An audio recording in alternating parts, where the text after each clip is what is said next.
You're a part of something. This is a happening right now, okay? This is a happening. We're gonna fucking make this happen. Then the plan is to fucking go worldwide. Sure, he's gonna replace me with somebody better than me, but you know what? Let's try to make it fucking cool for the night, okay? All right, here we go. Ladies and gentlemen of Michigan, are you ready for your headliner of the night? I said, are you ready for your headliner of the night? He is the man.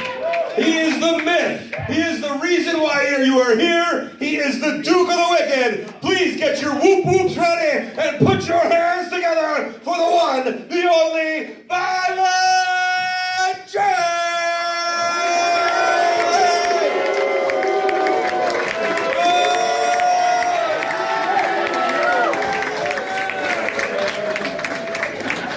The floor is yours, my friend.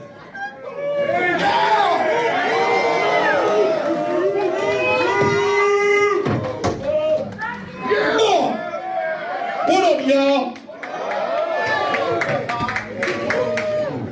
I'm in the throne. And I see two thrones to the right and the left of me, unoccupied.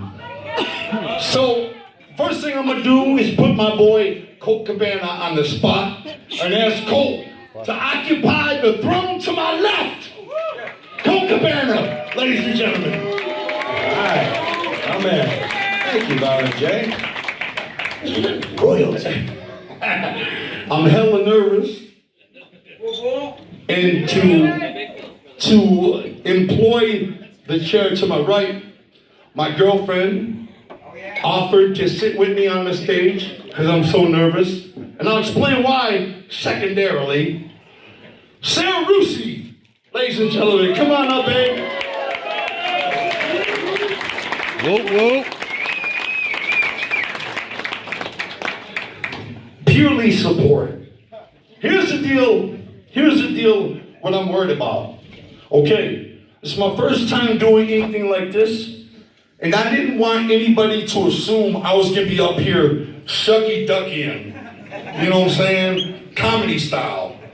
I'm not a comedian. In fact, there's two professions in this life that I admire more than anything. One of them is a comedian, and the other one is a stripper. And I'll tell you why. Both take an overabundance of motherfucking charisma, karma, and, self-esteem to be able to pull them off. Like, if you can actually get up on a stage and be like, all these people have been working all fucking week, right? Buying an expensive ass ticket and want to be made to laugh. They want to laugh, right? And I'm going to get up on stage like I'm the shit. And I just know I'm going to be so funny that y'all gonna laugh at my jokes. I admire that. I admire the fuck out of that. The other thing I admire is a stripper. Somebody goes to a strip club, they're like, my wife is a bitch, my wife hates me, I'm gonna go to a strip club and get attention from a stranger who's gonna be sexy. And some girl gets on the stage like, I'm so hot, I know you're gonna love me. That takes courage. That takes, you know what I'm saying? I thought you said that takes tits. It takes a lot. You know what I'm saying? Like, I'm so hot. I'm gonna get up on stage and take my clothes off, and everybody's gonna love it.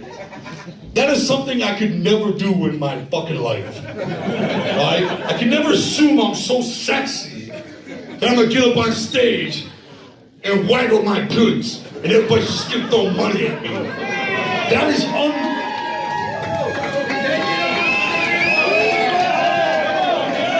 That is unbelievably. I was ready. That is unfucking believably out of my range, okay? So both of those career choices are exponentially impressive to me, Sarah and Cole. To be a comedian and a stripper, two things I could never do. My life depended on it. And that's why I want to talk to y'all about how nervous I am tonight. Because people have thought that I'm gonna get up here tonight and crack jokes and be funny like a comedian. No! Nothing like that is happening. So don't you fucking laugh, all right? It's not funny. Story time. If you take the time to observe the flyer, you will see that I'm clearly just telling stories. Okay? Just like all these wrestlers. That's what I want to talk to you about, Cole. A lot of wrestlers, Jake the Snake, Hacksaw Jim Duggan, a lot of old school wrestlers. You got any wrestling fans in the house? Hell yeah! That's what I'm saying. A lot of wrestlers are out here, all right? And back in the day when I was a kid, 40 years ago, that was a punchline there? I don't know it's funny, but thank you. But when I was a kid, 40-year-old wrestlers were fucked. There was nothing they could do. But today, wrestlers are going on tour, right? Overabundance of them, Colt Cabana. And they are going on tour, and they are telling jokes and telling stories from the road, and people are laughing about those jokes, you know? And they're not comedians. They're not making jokes up, Sarah. Do you understand? I understand. Do you understand? Yes. Are you sure? They're not making stories up. They're simply telling stories that happened to them on the road, and people are laughing and enjoying them. So that's what I'm trying to do. That's what I thought. I can do that. I can tell stories about my life on the road. I've spent 30 years on tour. So I can spend a little bit of time on stage telling funny stories from the road. And I'll be a complete success. So that's what you're in for.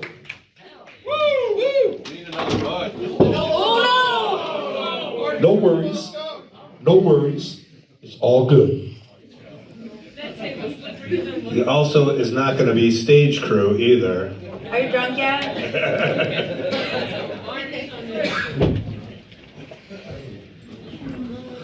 I got a gang of stories for y'all tonight.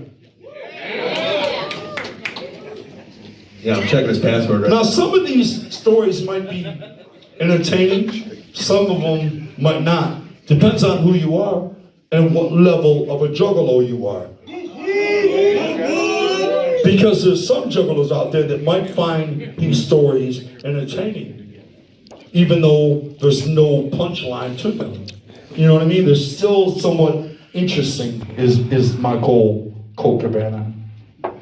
Dude, you've had a crazy career. I cannot wait for any of these stories.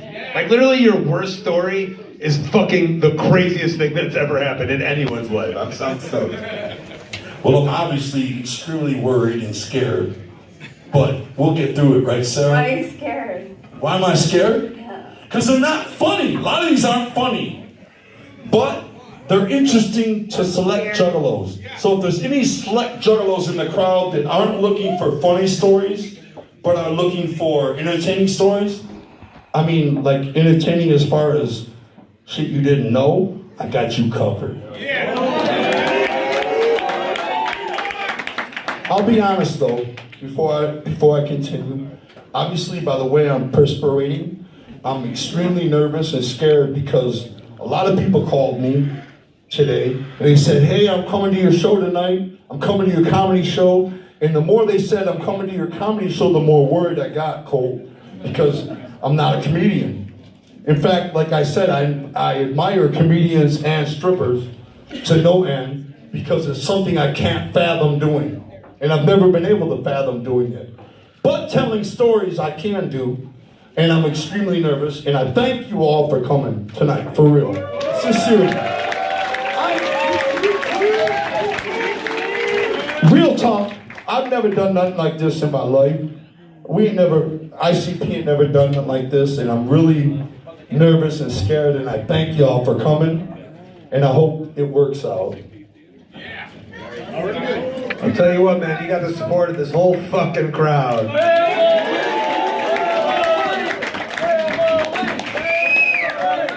All right. Y'all the shit, man. I had a feeling once I got out here, it would be all family in the crowd, things would be all right. And that's pretty much what I'm seeing right now, so it's all good. First story I want to tell y'all about is, and most of these stories, if any of y'all follow the podcast I do and the things I do, I don't want y'all to have to sit through stories you already heard. So I'm trying to, for the most part, come up with stories you never heard. That was the hard part. You know what I'm saying? But I tried to come up with a lot of stories I hope you never heard. And the first one involves me and my friend the Rude Boy. Has anybody ever heard of the Rude Boy? Well, the Rude Boy is a name that we've been shouting out in our music since the very beginning. Rudy Hill is his real name. And since me and Rudy's childhood, we grew up. I met him behind Joe Louis Arena. We used to hang out behind Joe Louis Arena getting autographs from wrestlers. You know, they used to come to Joe Louis Arena to wrestle for the WWE, and they'd be heading out to the rental cars, and we'd say, "Can we carry your bags? You know, can we get an autograph?" And it was awesome, you know. And I met Rudy back there, and I'm like, "What are you doing back here?" And he's like, "You know, I'm a backyard wrestler." And I was like, "Well, so am I." So we met each other, and we were both backyard wrestlers, you know, little kids.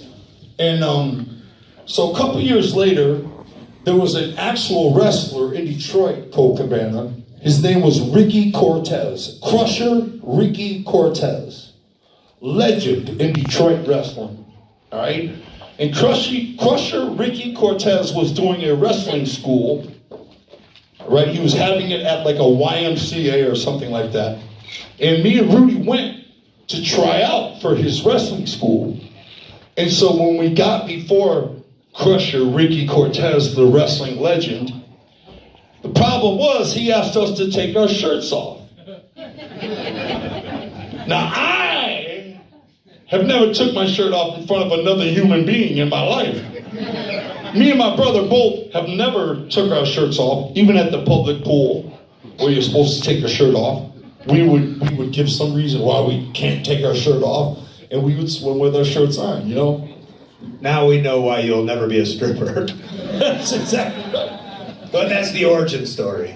But in front of Crusher Ricky Cortez, when he was like, "If you're gonna work for me, you have to take your shirts off." So me and Rudy both took our shirts off. And I'll tell you this, that wasn't easy. When I took my shirt off and when I first, damn, he's very warm. Like I noticed that another shirtless man's body pressed against my own was extremely warm, almost warmer than yours, Sarah. I'm sorry. I'm just keeping it real. Rudy's body was extremely warm. Like if me and Rudy were to ever try to climb Mount Everest together and get caught in an ice storm up on top of the highest cliff, too high for a helicopter or a drone to even rescue us, all we gotta do is peel out shirtless and hold each other. I mean, I can't think of anything that would come between that warmth. I'm just keeping it real. That motherfucker, Rudy, is really fucking warm. Almost like nuclear warm. Keeping it real. I was so worried about hugging Rudy shirtless. But once we did that, it was a pleasant experience, sir. It really was. It was very, very pleasant. Yeah, but later we found out that wasn't a wrestling school. Wait a minute, Colt Cabana. Wait a minute, Colt Cabana. Everybody you've wrestled your entire fucking long, illustrious career without a shirt. Yeah. I don't rate him from greatest wrestlers. I rate him from warmest wrestlers. Are you gonna try to tell me right now in front of all these people that when you nestle up against another man shirtless, he's not extremely warm? I remember when I wrestled Stone Cold Steve Austin, I said, what a warm man that is. I'll bet. But me and Rudy, we had to embrace each other extra warm. And I enjoyed it. I didn't enjoy it for the purpose of wrestling. I enjoyed it for a personal purpose. But nonetheless, it was pleasantary. But we didn't make the whatever it was, the Sex? no. Are you Borat now? We didn't make the tryout. But 3 whole years later, me and Rudy went to an Asian health spa. That's neither, don't judge me. That's neither here nor there. The fact is, we went to a health spa, Sarah. Hey, I don't think you ever told me this story. No, I haven't. Be prepared, because we went to an Asian health spa, okay, with the happy endings and everything.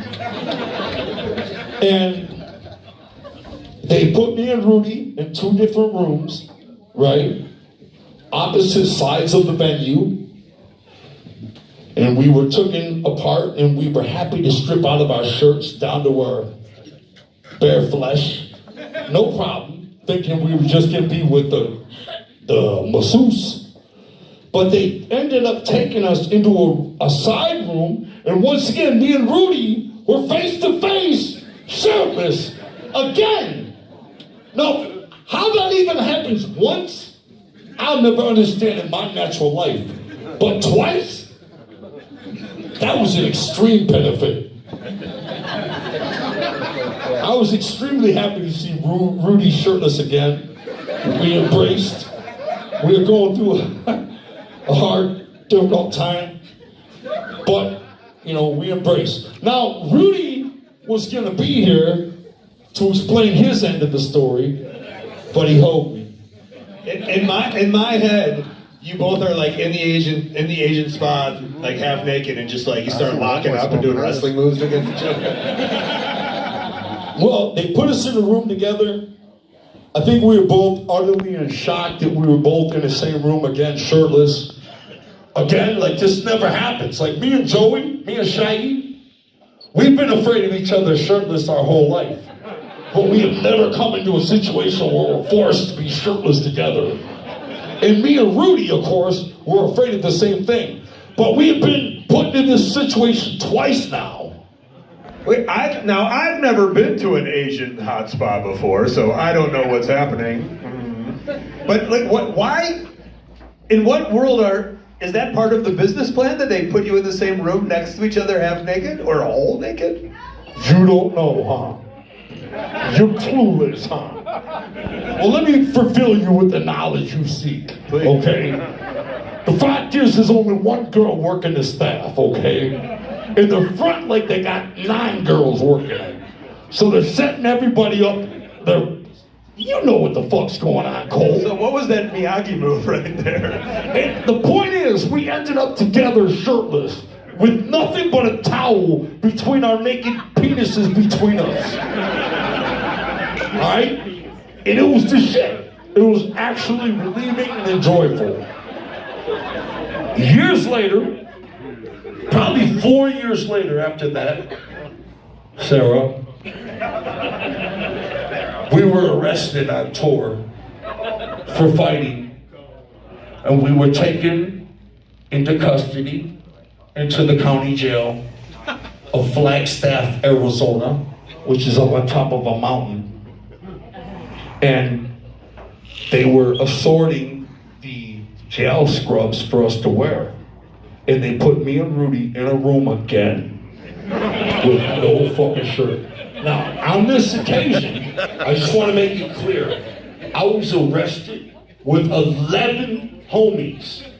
11 of my boys we were all arrested together for fighting at a Waffle House. Alright?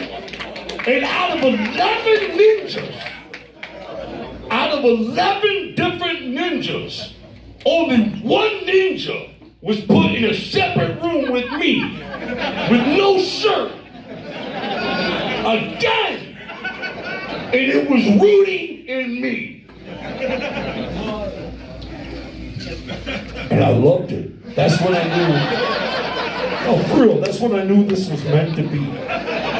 So right when, honest to God, right when me and Rudy were in the police station and we observed each other, shirtless with the towel on, it was the most emotional embrace I've ever had. It was a warm, emotional embrace. We understood each other at Colt Cabana. Now, out of all your wrestling friends and your brotherhood and all that camaraderie on the road, have you ever had a brotherhood like that? I got no warm homies like that, man. I wish.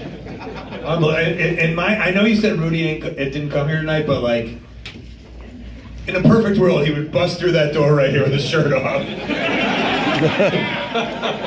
We'll book it for the next one. That's wild. Did you guys have sex or what? All right, now I'm gonna tell you guys about a second story, okay? This story, there's no punchlines to it, but I think it's very fresh. Okay, the year was 1997.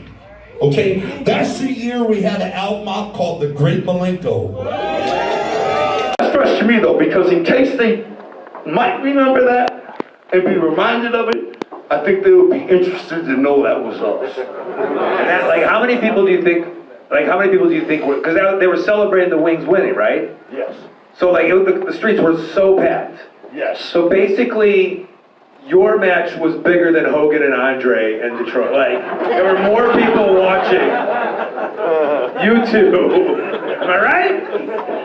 You basically outdrew Hogan and Andre in Detroit. Maybe a little something. But I'm gonna go ahead and give it to Hogan and Andre. Just like Hulk Hogan, you were also in Metallica, right? That's what I'm saying. It was close. It was close.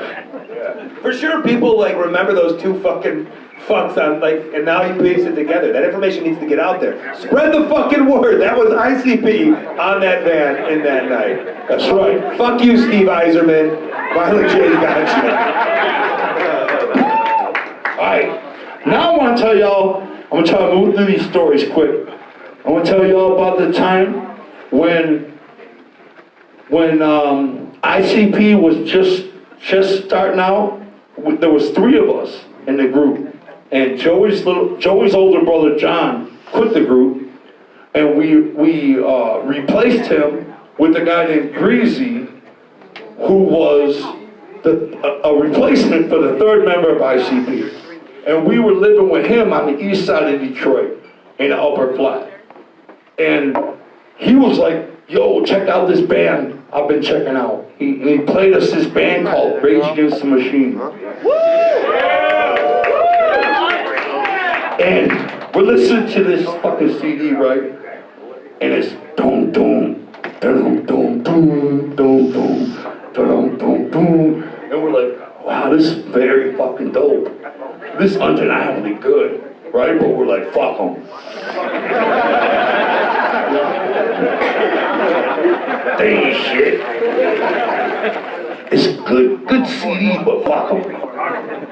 Right? So then he's like, yo, Rage Against the Machine is coming to St. Andrews Hall. You wanna go check them out? We're like, hell yeah. So we go check them out, and we're waiting there, same attitude, fuck them. Because right now, we're doing good in Detroit. We got the Carnival of Carnage album out, our first album. We're making noise. Naturally, we're like, fuck these out-of-towners. You know what I'm saying?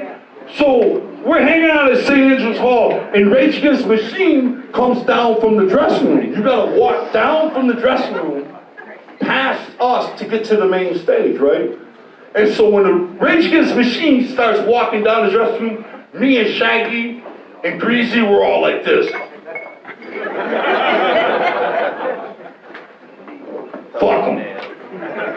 whatever, dude. You know what I'm saying? They make their way to the stage. They get up on the stage.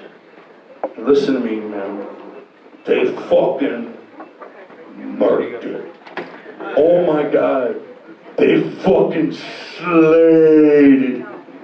They were easily the most amazing band I've ever seen in my life at that time. No doubt about it. As performance, both their playing and their performance was the greatest thing I'd ever seen. I was completely, to use a word I failed in a 3rd grade spelling bee, flabbergasted. And I remember telling my teacher, I will never actually use that word in my life. What the fuck does flabbergasted mean?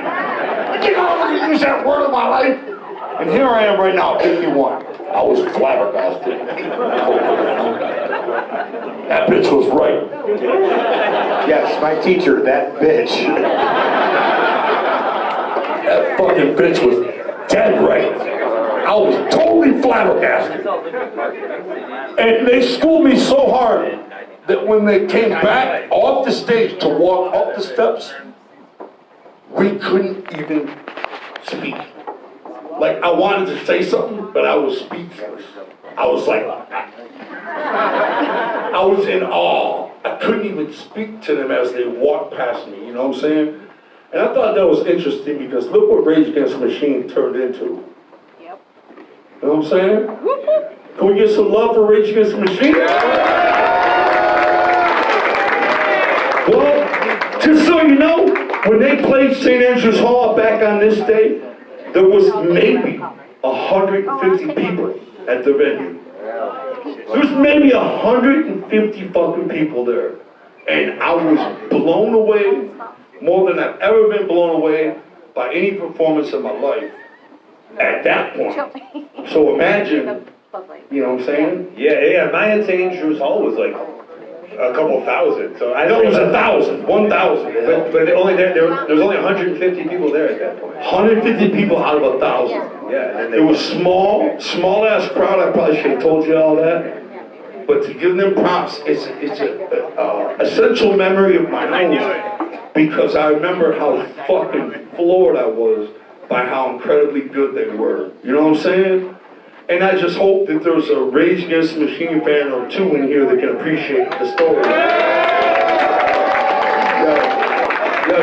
Jay, would you say that is like the smallest, like the biggest group that you saw in front of the smallest amount of people? Oh, okay. Yeah, okay. Anybody that came out and proved themselves. Like, I remember when they were walking down the steps, I remember thinking, y'all ain't shit. We're ICP. Y'all ain't shit, we run this town. I remember thinking that conceited shit. Like, it's a, you know.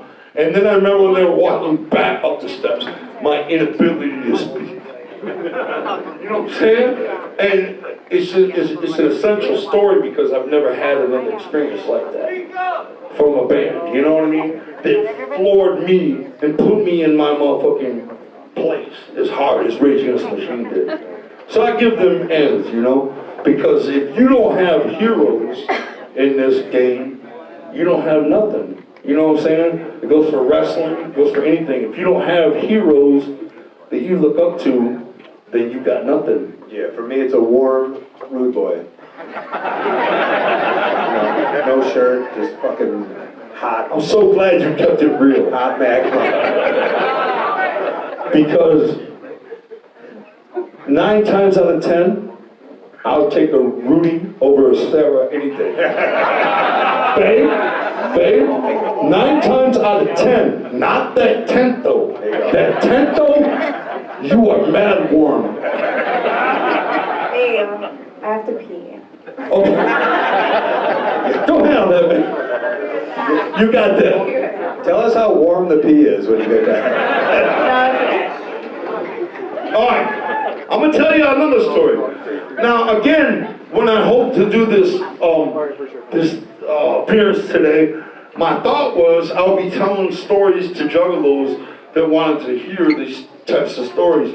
So for anybody that's not like a long-term juggalo, that isn't interested in my stories and they're not funny, I apologize. I really do. That's why I've been so shook all fucking day. I've had butterflies like you wouldn't believe in my chest, right? But I'm gonna tell you another story for people that are interested in this type of shit. Juggalo for life. Back when we came out in 1991, okay, there was a venue in Detroit called the Red Door. Where's Mike Clark? I know Mike Clark remembers the Red Door. Shit, Mike Clark in the house. The Red Door. Okay, the Red Door was an after-hours club located in Cass Corridor. Now, if you're from Detroit, you know Cass Corridor is an okay neighborhood. It's down by Wayne State College and all that. But let's go back. Take it back to the early 90s. It was not as nice as it is now. Cass Corridor was a ghetto, all right? And me and Shaggy and Billy Bill lived in the middle of that ghetto, Cass Corridor in Detroit, all right? And in the middle of that ghetto, there was a club, an after-hours club. It didn't even open until 3:30, like easily an hour and a half after all the other bars closed. And you had to go through an alleyway, through another alleyway, and through a third alleyway before you even got to the entrance of this after-hours club. And this after-hours club was so unruly and straight wild style that I remember every time we went, there was always somebody fucking right on the grass. Like they were so horny, they couldn't even get to the car. They had to fuck right on the grass. That was some good grass, though. Like the mental image of naked butt cheeks on the grass is so strong, it's almost as strong as me and Rudy embracing in a warm hug. It was just something I'll never forget. I mean, the level of up and down his butt cheeks went. How long could his dick be? He was going 2 feet up and down. I'm not even getting into that, all right? But I remember the Red Door was an after-hours club located in the ghetto between other buildings, and the thing was, you had to park blocks away. You could not put all your cars in one area because the cops would know there's something going on. And they didn't want you to park in the sex spots. They wanted you to park in various elusive areas and all can come to the middle for the wonderful, warm celebration of sex and debauchery at the Emerald, right? At the Red Door. So, I used to go to the Red Door. Me and Shaggy would go there like a month in a row, maybe a month and a half in a row, checking out everything every weekend. And we asked the owner if we could perform there. And he was like, hell yeah. You know, so he put the show the very next week. So when Carnival of Carnage was out in Detroit in 1990, I'm going to go ahead and say 2, right? We performed at the Red Door. And I'm telling you this story for the simple fact, I've never told this story before. And I thought, if there's anything out of tonight, is you hear this one story no juggalo has ever heard before. You know what I mean? We went to perform at the Red Door, and it was so overpacked. This is one of those stories where there's no punchline. It's just like something I thought would be interesting to tell. The show was so overpacked, right? Illegal from the get. It's not even supposed to be open, you know what I mean? People are on all kinds of drugs. They're making up drugs to do it up in there, you know? Did you sell tickets? Yes. Okay. I mean, the Red Door did. Okay. But it was so fucking packed. And out of all the ICP shows, if there's any long-term juggalos here tonight, make some noise. Real talk?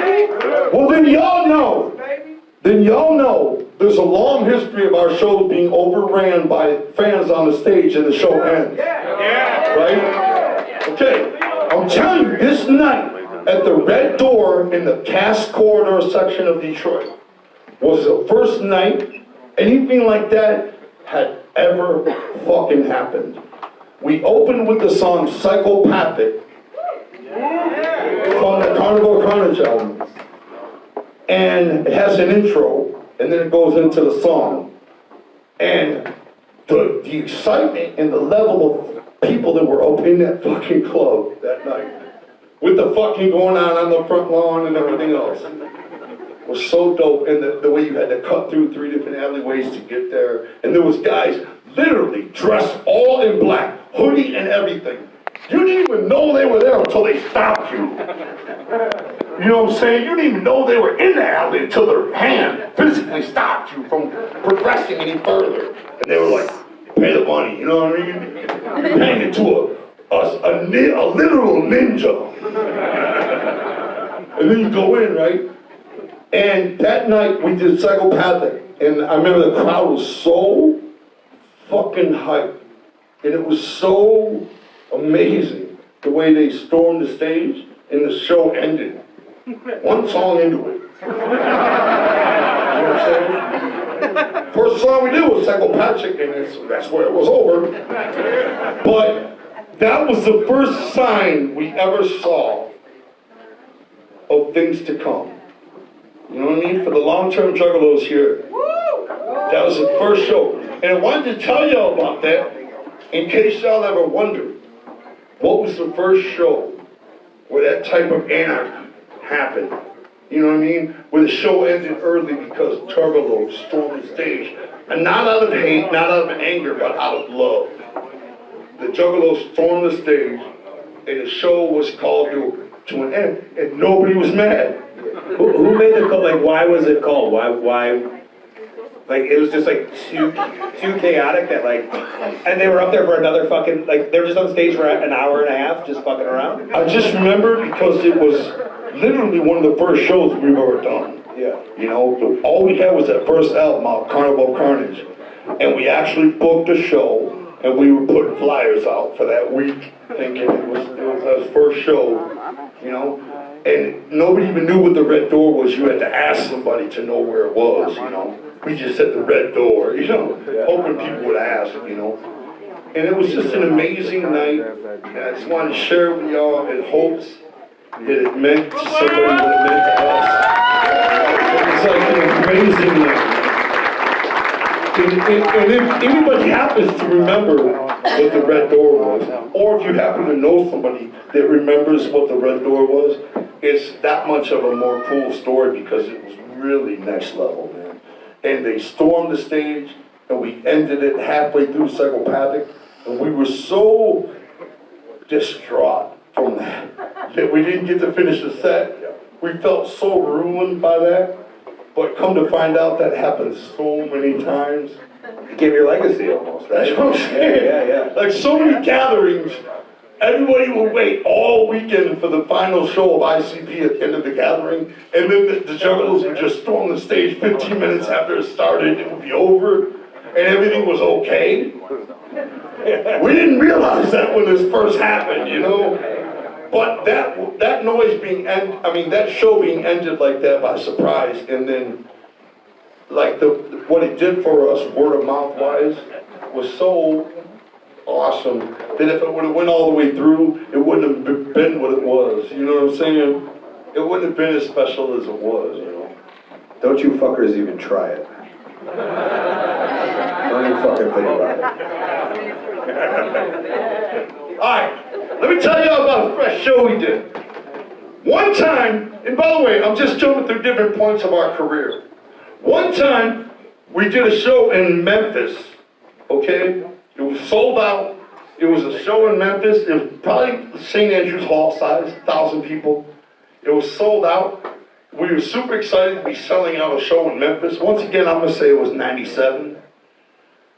And when we came on the stage, we started performing, and this is back in 97, by the way, and there was a rebel flag hanging off the top of the fucking venue. You know what I'm saying? And we've been against rebel flags our whole career, right? So I was angry, and I saw that rebel flag hanging off the roof, and I said, stop the music, stop the music. And Billy Bill, who's here tonight somewhere, Billy Bill stopped the music, wondering what the fuck I was going off on. And I said, I'm not continuing this show until that rebel flag's gone. But I didn't have a plan or a ladder. I don't think I was trying to be heroic. I don't think I was being a dick. But I didn't have a plan. I didn't know how the fuck they were gonna get it down, you know. But to my surprise, the Juggalos did a fucking cheerleader human pyramid. I'm telling you right now, they did the most motherfucking 4-person level. This was not something they trained for, sir. I was gonna say, is there any Juggalos here that were cheerleaders? Right, it's amazing that there were no cheerleaders, that those fuckers knew exactly what to do. They were incredibly able to pull off a 4-level human pyramid right before my face, Cole Cabana. Right before my eyeballs. It towered up, it looked like it was 6 levels high. It's called natural instinct. It was only 4 people high, but it might as well have been 6, as impressive as it was, Cole Cabana. Cole Cabana. Yeah, I was never a cheerleader, but if you tell me to get that fucking rebel flag down, I'm finding a fucking way to get that rebel flag down. Sarah Lucy, have you ever seen a 6-level high human pyramid? No, I don't think so. No. All your cheerleading, all of that you've done in your life has never seen anything that impressive. That's my point. They pulled the rebel flag off the fucking roof. Hell yeah. And before I even had to say anything, Billy hit play on the tape and we kept rocking. And that was dope. And I just wanted to share that with y'all. And the reason why I want to share that with y'all is because that shit happened in 1997. Alright? And that means a lot. Because today, I've always said this, I'm very proud of the youth of today. I'm very proud of where the world is going. Like today's youth has taught me to be a better person. You know, I mean that. We used to say fag and shit on our lyrics and all that. You know, my daughter's gay. Alright? My daughter and my son taught me to be a better person. You know what I'm saying? And that says a lot for today's youth. You know what I'm saying? Because they're teaching me to be a better fucking person. And I'm an old man, you know? So I have no complaints about today's youth, you know? And the reason I told that story is because that was in 97, and those people weren't having it. They weren't having that rebel flag up there. They were not fucking having it. And that says a lot for them, because today, of course, we don't have that shit. But to not have that shit in 97 says a lot for Juggalos, am I right? But you know, fucking today, you know, there's still that you know, people against trans rights and fucking, you know, don't say gay, but like, that shit's still going on, just in a different era. So we're still fighting, and they're still fighting. And people say like, oh, back in the day it was better. Like, oh, back in the day when women couldn't vote. Like, you know, it's just fucking, no, like, every year it gets more progressive and fucking better, and people get smarter, and you're right, like, we're learning from the youth. Back in the day, it was accepted, but it wasn't any better. It was fucked up. And it took today's youth to say, man, why you being a bitch like that? You know what I'm saying? Like, my daughter was like, Dad, why did you say all that shit in your old records? And I said, it was just the time I was trying to be like Ice Cube. I'm not blaming Ice Cube, okay? No, I'm not. Headline. I love Ice Cube. Don't nobody send Ice Cube no fucking letters talking about I'm blaming him for that. I love Ice Cube, okay? We were just trying to be like gangster rap, okay? And today, they don't have that. Today's youth, they won't have a bully. Today's youth will walk right up to a bully and be like, why the fuck you acting like that, dude? So what the fuck is wrong with you, dude? Like, they'll walk right up on a bully and be like, what the fuck is wrong with you, nerd? You know, I like that about today's youth. I really do. I'm proud of today's youth, and I mean that, you know? And I'm gonna tell you how fucked up things were back in the day, okay? Things were different back in the day. I know I'm dating myself by saying this, but things were so different back in the day. If you can remember when Columbine happened. Everybody remember Columbine? When that shit happened, all the newspapers and all the magazines were blaming everybody, Marilyn Manson, even us. They're even blaming ICP.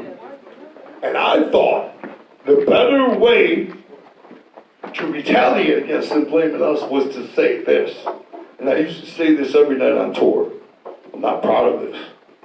But this is what I used to say. I used to stop the show, right? And I used to say, yo! I can't believe I'm saying this.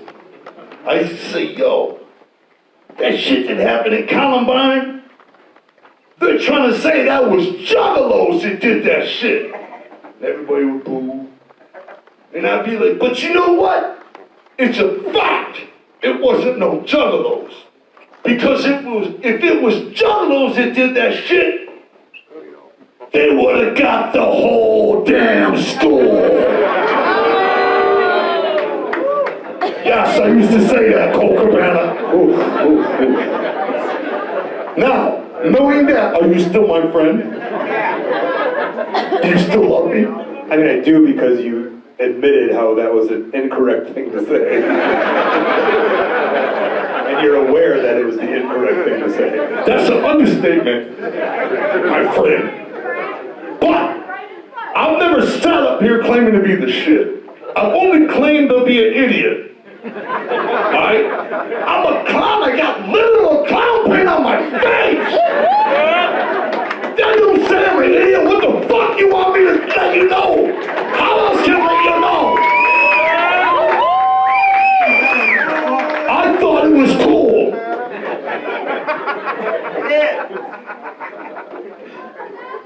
I wish I had something I could say right now to ease the pain of that. I feel like I should have something I could say to make everything right about how I righted that wrong. But there's nothing. I just said that and we moved on. Cole Cabana. I'm about to cry. All right. Let me tell you about another incident that happened, okay? We were doing this tour. Where's Mike Clark at? I need Mike Clark in his picture. I love Mike Clark. I love that motherfucker, man. We were doing... Going to stand. We were doing an event called the Wicked Clowns from Outer Space Tour. This tour was long. I mean long. This motherfucker went on forever and ever and ever. When we were done, the second leg just began. We just kept doing it, right? And I'll tell you what, I was at my breaking point and so was Shaggy. We were in Kansas City, Missouri. We were both ready to quit, Cole Cabana. Cole Cabana. And we had a minivan that we were pulling behind the tour bus that we would use to take us from the hotel to the venue and back, right? And the minivan was like about a $40,000 minivan. $20,000 minivan, right? And so me and Shaggy were like, we want to go home. We've been ready to go home. We're already 2 months past going home. So we called our manager, Alex, at the time, and we said, fuck your minivan, we're gonna run it into the river. I mean, it's a natural thing to do, right? Run into the river. And we were standing there looking at like an area where you could clearly run it right into the river. Not so much as a curb or nothing. Straight into the river. So we called Alex and we were like, how much does this minivan cost you? About 20 grand? Fuck this minivan. We're running into the river. And Alex was like, are you gonna finish the tour? If you run the minivan into the river, will you finish the tour? There's only like 3 or 4 shows left. And we were like, yeah, if we can run the van into the river, we'll finish the tour. He was like, go ahead and run it in the river then. Just take the license plate off. So we took the license plate off, we got a brick, and we got ready to run it in the river, right? And right when we were about to run this $20,000 minivan into the river, me and Shaggy were like, really?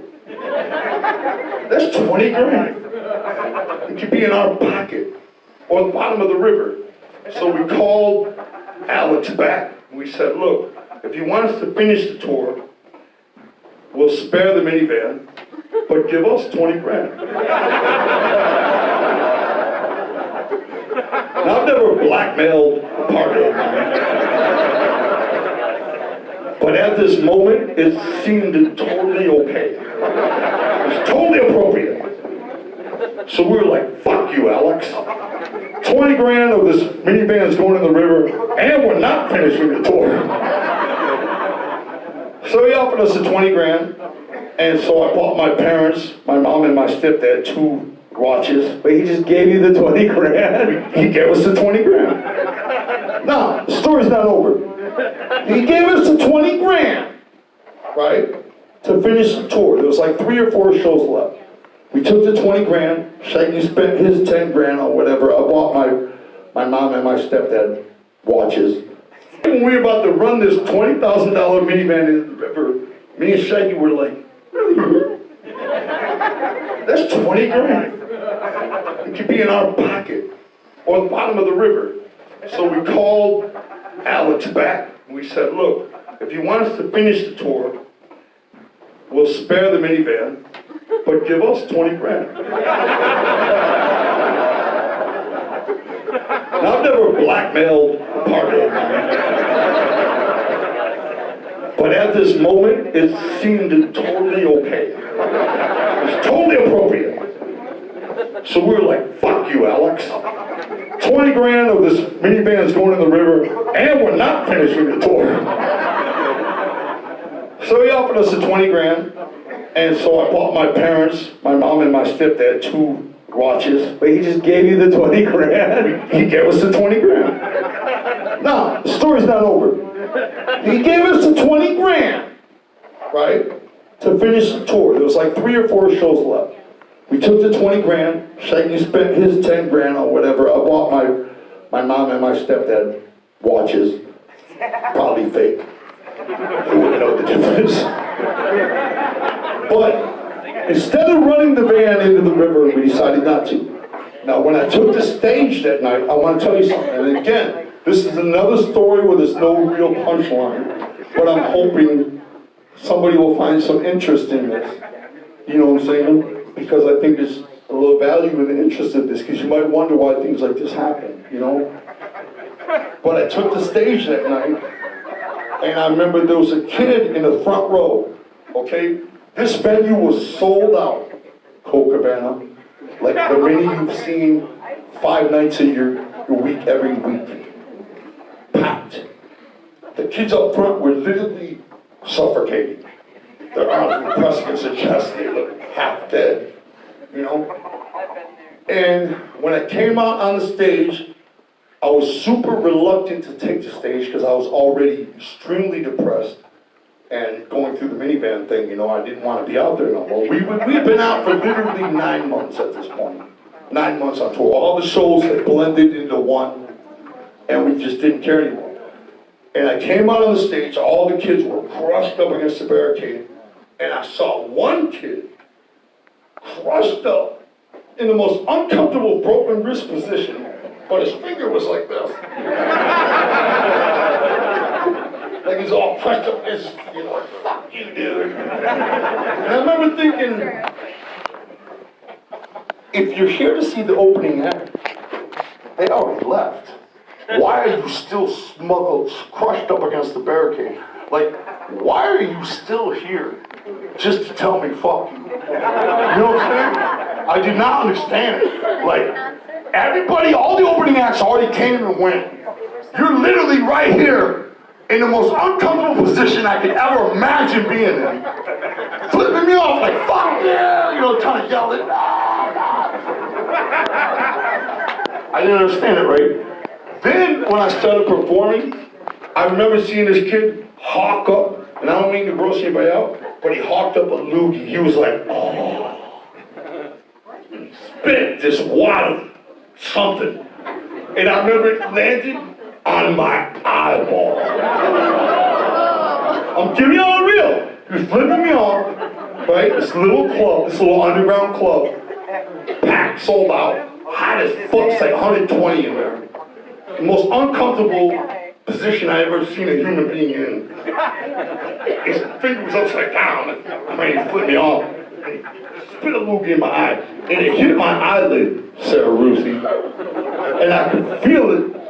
I could feel the weight on my eyelid. It was causing my eyelid to hang down. There was so much phlegm in this wad of spit. Cock Cabana. It was causing my eyelid to hang down. It's my new name, Cock Cabana. Right? I took a 2-liter Faygo. I opened it up, poured it over my head. Right? I could slowly feel the wad of spit dripping off my eyelid. Down my cheek. I don't know, it's like 12 Off hours. my cheek. Yeah, there were 4. Till it was gone. I don't know. At that point, No. I lost it, and I went in the back and I sat on the steps and I started I crying. don't know, it's 12 hours. Like a newborn baby It's 12 bitch. hours, I don't know. I started It crying. don't really matter. After about 4 minutes, Psyche came back like, what the fuck you doing? Get out there! Alright, I have no idea. It was just 12 And I did, because of his encouragement, and the way he punched me 3 times in my neck, I decided I should probably go out there. So I went out there, and I finished the show.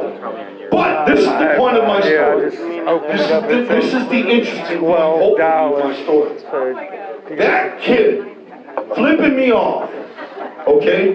That kid flipping me off, that kid spitting in my eye with that goober, he was not an enemy. This is what I want to tell you in case you find it interesting the way I do. He was probably one of our biggest fans. Because that kid knew that just singing along and mouthing all the words and doing what everybody else was doing wasn't going to get him any attention. You get it? What would get him a story to tell his boys on the way home? What would get him a story out of this show that he could tell for years to come? What could this kid do in this crowded, awful predicament to get one of our attention, right? And have something to say for it, probably for the rest of his life, except that. You get what I'm saying? So sometimes those dudes that are flipping you off, sometimes those dudes that are spitting in your eye, they're your biggest fans, man. No, for real. You know what I'm saying? No, I'm not dissing them. I'm just making a point, like, that is what gets the reaction. He's saying, whenever you go to a show now, make sure you get the biggest loogie in his eye to let him know that you love him. Exactly. No!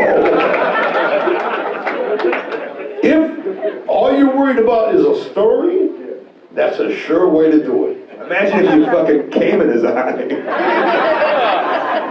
No, for real.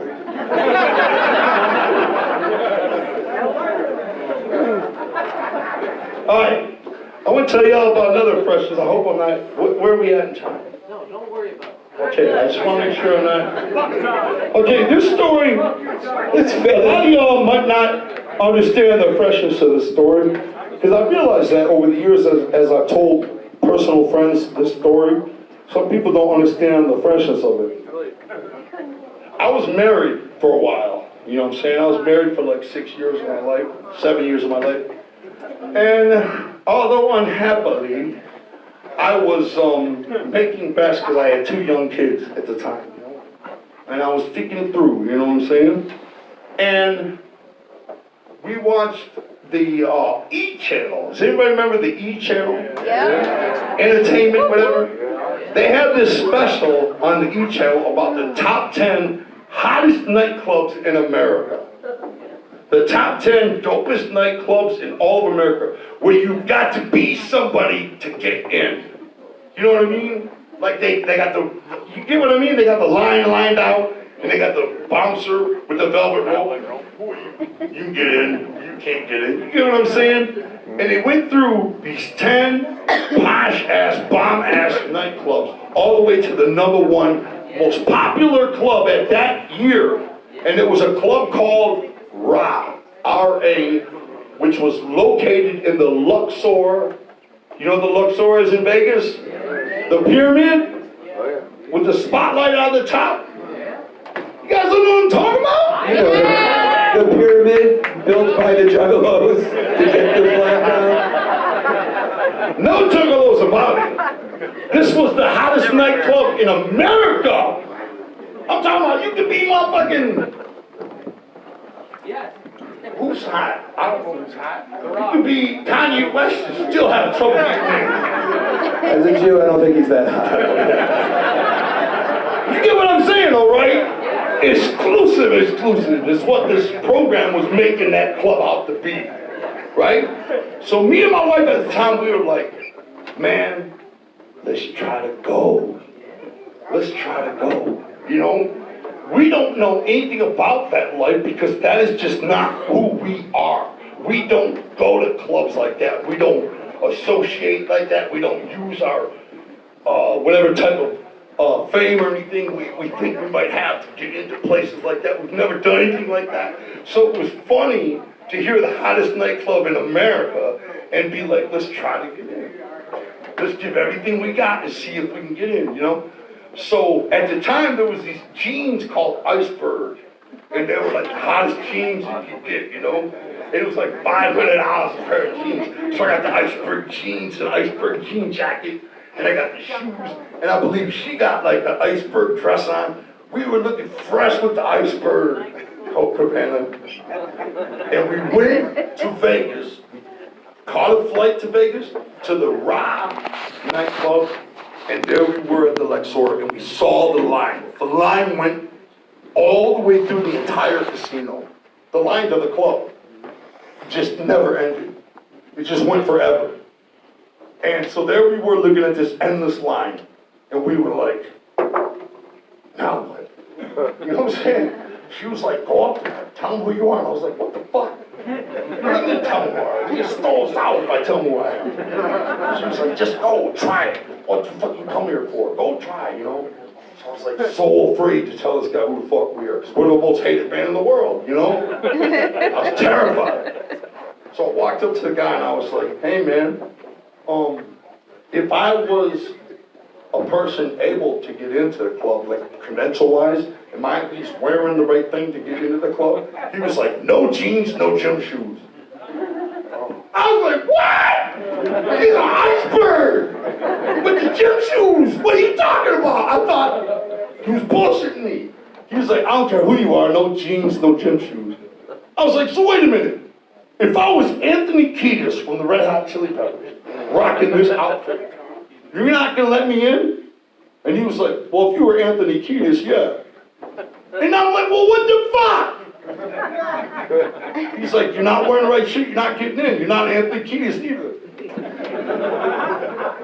I was so afraid to tell this ninja who I was. He was like, what's the name of your band? I was like, it don't matter. It don't matter. I'm telling you, we sold as many records as they did their last album. As Anthony Kiedis and them did their last album, we sold not their career, their last album. Ours competes with that. You know what I'm saying?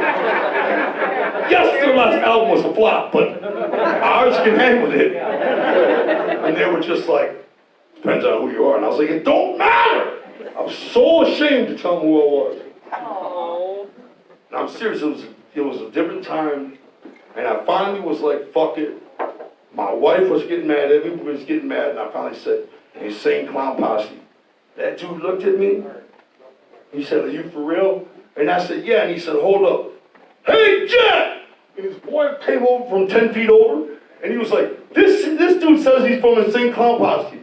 The dude rolled up his sleeve, he had a riddle box tattoo!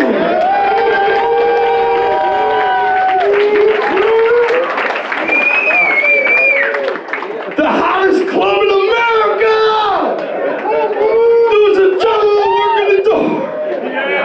I love that story so much. One of my favorite stories of life. Especially like, man, you were so down, like, we don't belong here, we don't belong at this type of place. I was so positive we were getting kicked out of it, even began to say the name. And the dude brought us in, they had an ice bar, the bar was all ice. You know what I'm saying? The bar was made of ice and shit. It was so, I've never seen a bar made of ice. It was so dope. Juggalos be everywhere, man. That's my point. Hell yeah.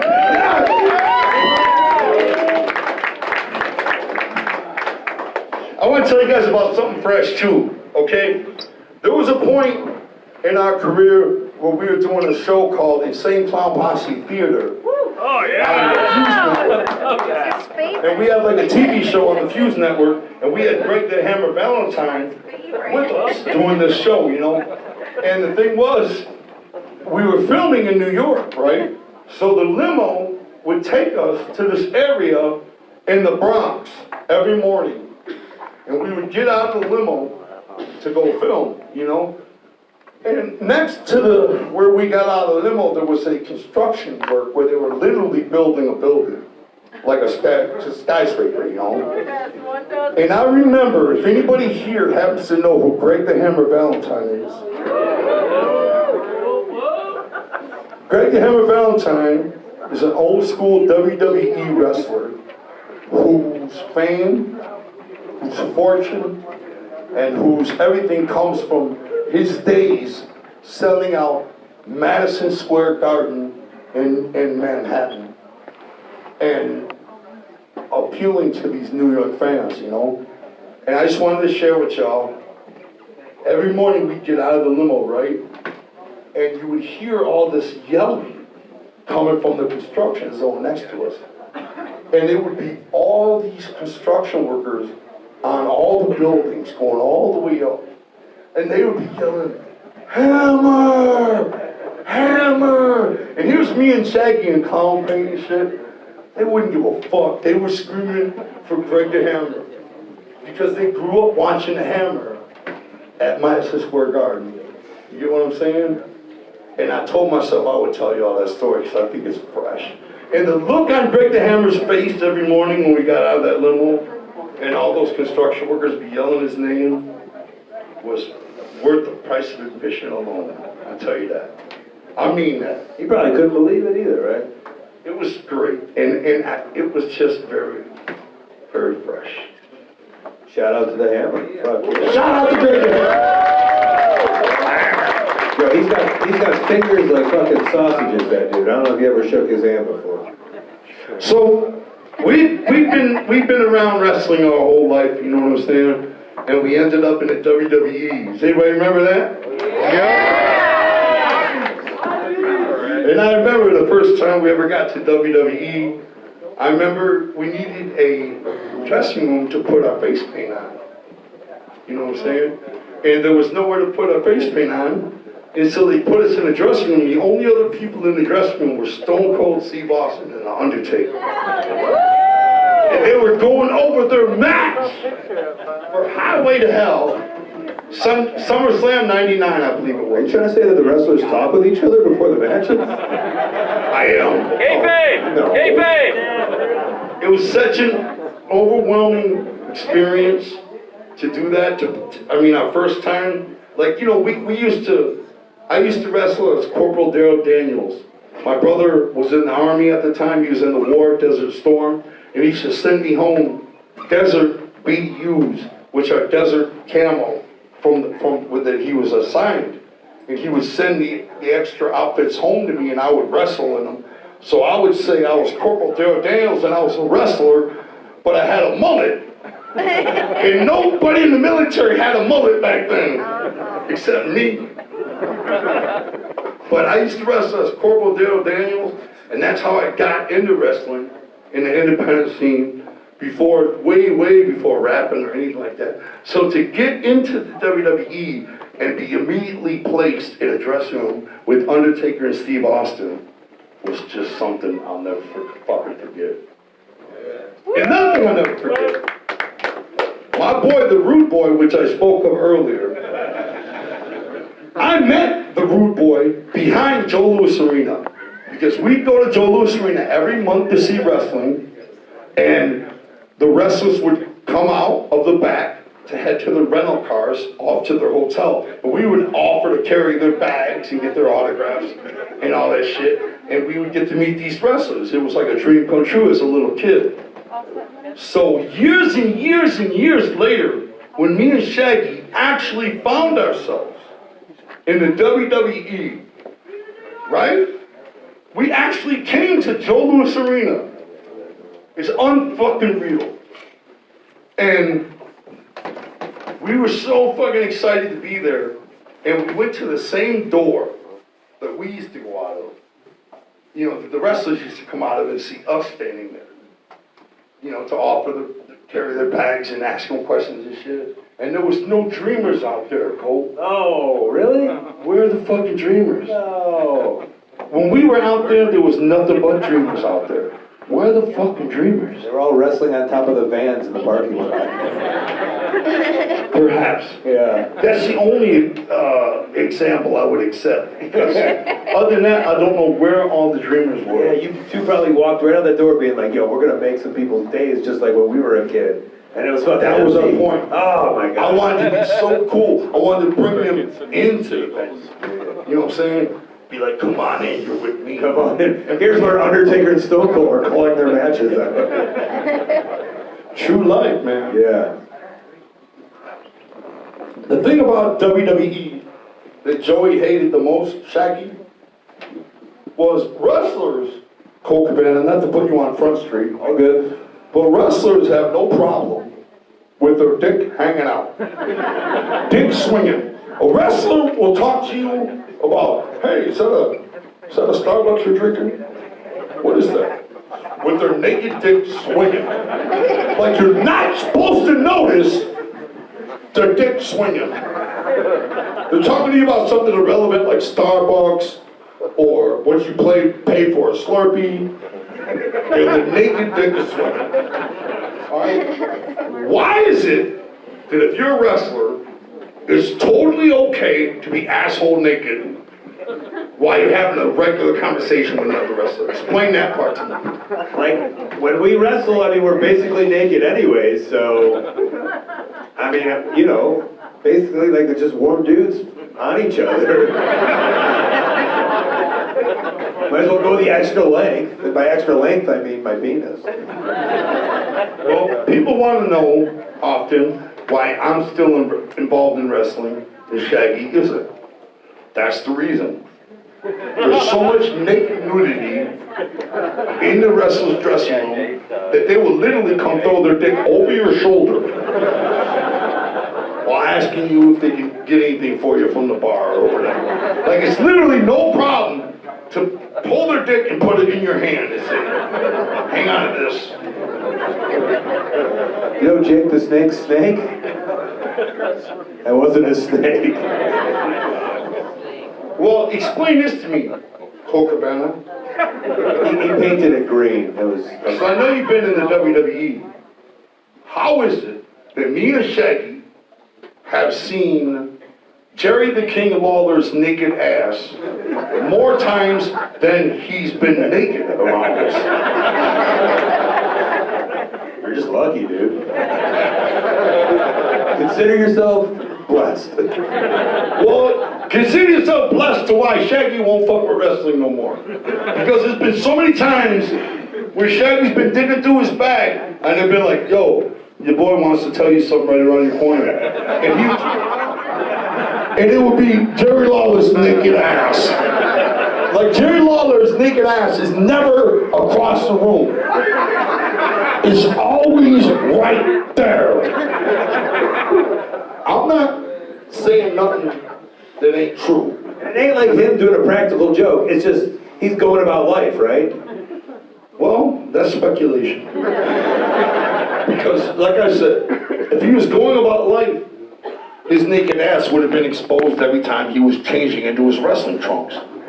But we happen to peep that his naked ass was exposed more times than he was just exposing his wrestling trunks. His naked ass seemingly was exposed more times than necessary, is all I'm saying. And how was his ass? Nice? On a scale of 1 to 10, how's that asshole? I mean, if you're down with like a slightly bumpy, pimply ass, sure, it was splendid. Big scoop today. And then, let me tell you guys about the time I got stunned by Stone Cold Steve Austin. That's right. Steve Austin backstage was like this. All right, fat clown. He always called me fat clown. I mean, it makes sense though. I get it. I'm fat clown, Shaggy skinny clown. I mean, I get it. He's like, fat clown, I'm gonna give you a stunner. When I get in the ring, I'm gonna kick you in the gut, give you a stunner. Do you know how to take a stunner? I was like, of course I know how to take a stunner. I'm fat clown. You sure, fat clown? I'm like, I got you. He was like, all right. There, it's done, Shaggy. About 3 minutes to go by, he'd be like, fat clown, I'm giving you the stunner first. Do you understand that? I'm like, I understand. He's like, I'm gonna kick you in the gut and give you the stunner. Do you understand that, fat clown? I'm like, I got you.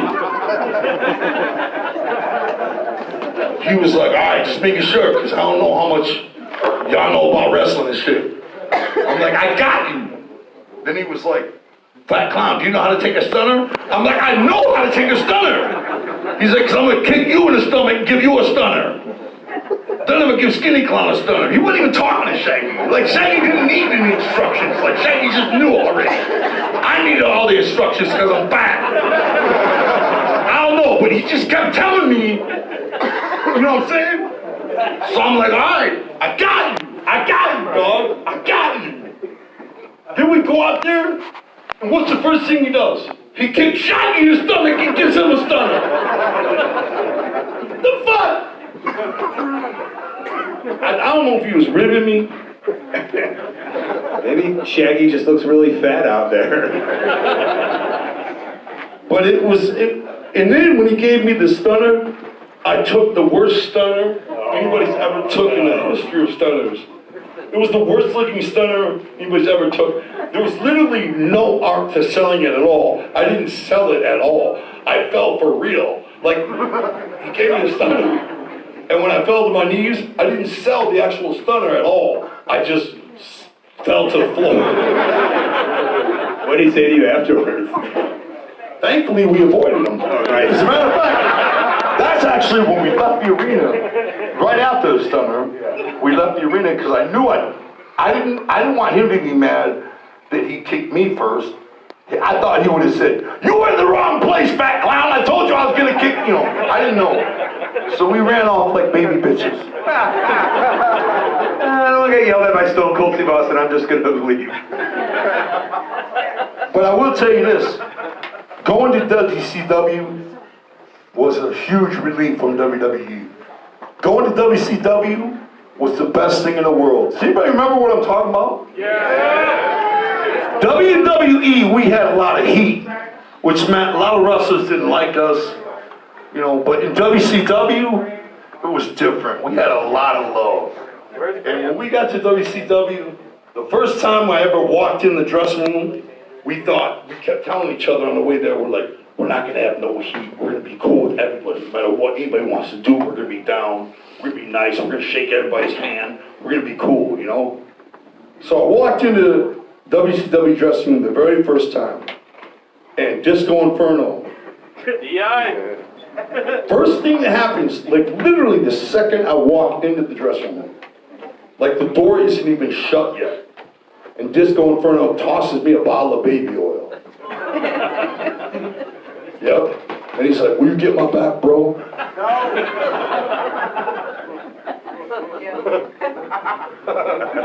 How did his penis look?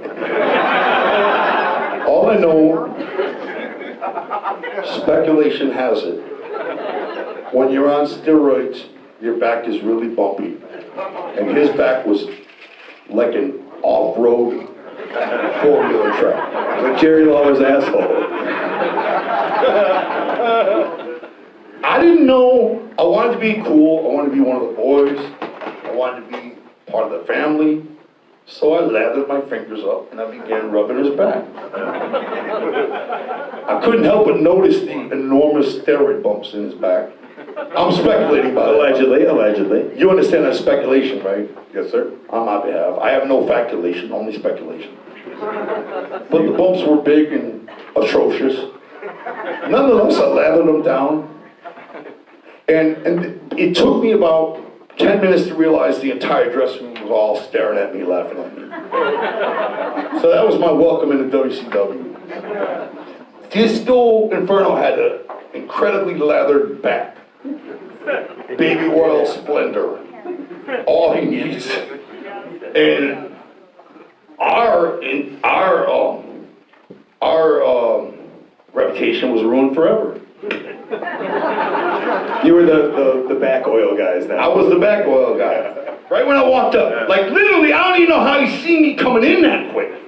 The door couldn't even have been fully opened before he tossed the bottle. Like the bottle came so fucking quick. I thought I was being impressive by catching it that quick. Like I thought that's gonna get me over. That didn't get me over. But I did, nonetheless, I lathered his back, and his back was problem-free as far as slithery backs go. Did you watch Nitro that night and be like, yo, check out his back, look how I did that. No, but I didn't, but I will. Yeah. I'll make sure to point that out in the future. Yeah. See that back? Thanks to me. But in WCW, I remember it was unbelievable. Does anybody remember Shaggy being powerbombed off the top of the bus? All right, check this out. I'll tell you all that story. We went out there. They gave us the instructions. We're gonna be out there wrestling like awesome, and we're gonna get our ass kicked. And the guy was gonna throw me off the hood of the bus through a table, and then take Shaggy up on the top of the bus and powerbomb him on the bus, right? Well, I took my bump off the top of the bus through the table, right? And I'm selling it. And then when I got back to the backstage area, I remember everybody come running up to us. All the boys. It was sold out on the monitor. Everybody ran up. Are you guys all right? And I remember telling everybody, I'm fine. No, I'm fine. It didn't hurt. I'm fine. It was easy. They all ran right past me to Shaggy. I didn't even see what happened to him. Shaggy fell off the top of the bus after he got powerbombed. I thought all that love was mine. Nothing happening like that. Yeah, apparently Disco Inferno lathered up Shaggy's back and he slid right off the fucking bus. That makes perfect sense. Yeah. I get it now. And then, of course, there used to be a booth that built backstage. It was like a box, okay? And Mean Gene Okerlund, anybody remember Mean Gene? Yeah! Mean Gene would be inside the box. And when you're inside the box, the way the cameras looked inside the box, it looked like you were in like a back room, like a gym room. What do you call it? Locker room. There was lockers everywhere with towels. That's the way they designed the inside of this booth to look like. So if Mean Gene's interviewing a wrestler in the booth, it looks like he's in a locker room. But you were actually just in this little square booth they built, you know? And so there was a red light outside of the door, right, where Mean Gene was in there interviewing wrestlers. And when he's interviewing a wrestler, if the red light was on, that meant they were filming. So they told me and Shaggy and Vampiro to be at the booth at this certain time. So we go to the booth and we're waiting and the red light was on and me and Shaggy and Vampiro are standing there being quiet outside of the door while somebody's in there cutting a promo. And suddenly, Vampiro and Shaggy bang on the door. Bang, super fucking hard. They run. And I'm standing there stupefied. And when the door opens up, it's Chris Benoit. Jesus. He opened the door, and the veins in his neck. I don't even know how to describe him. The veins in his neck look so angry.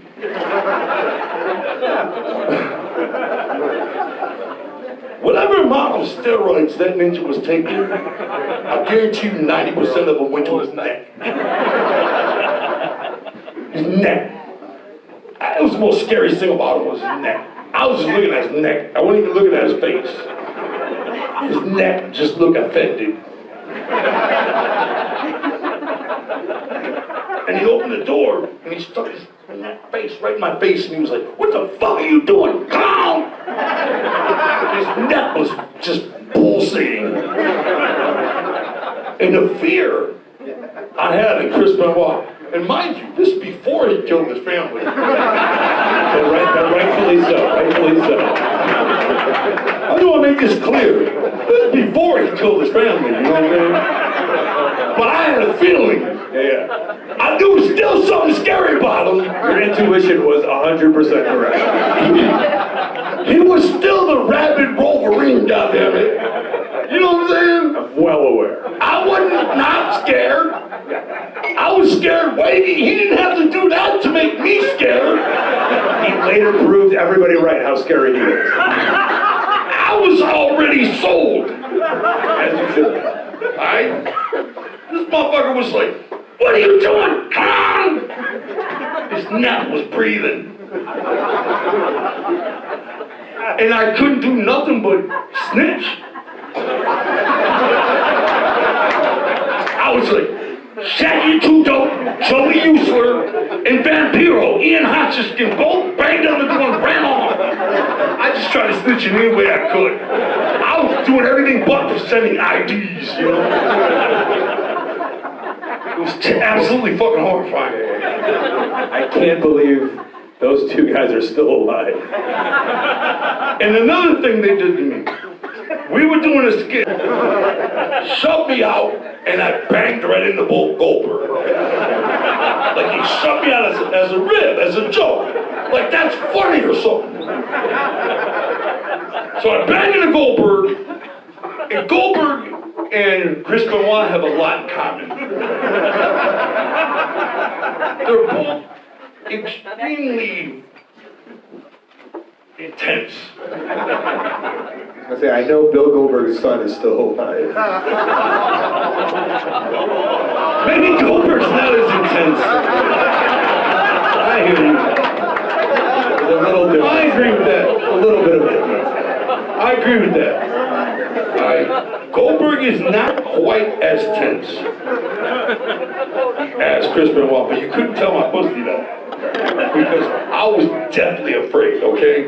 Of Goldberg all the same. And so Goldberg, I said, I did the same thing, I totally snitched. I was like, Shaggy Two Dope. I gave his address and everything. I was so fucking scared, right? And he said, "Don't we have something we're doing tonight together? I got you." That's what he said, he walked away. Alright, that'll let anybody know. If Goldberg says that to you, you're fucked. Why? I gotta tell that to y'all for y'all to know that? If Goldberg grabbed you by the collar, right now, pulled you into his fucking hot dog breath, it was like, I got you tonight. Do you really need to be told anything else? So, later on in the night, we did a thing with Goldberg, where again, he's looking for Sid, he's running down the hall, and he's supposed to grab me and throw me into some boxes. And he grabbed me. He grabbed this, the Hatchet Man, okay? You see the Hatchet Man, the way he's running?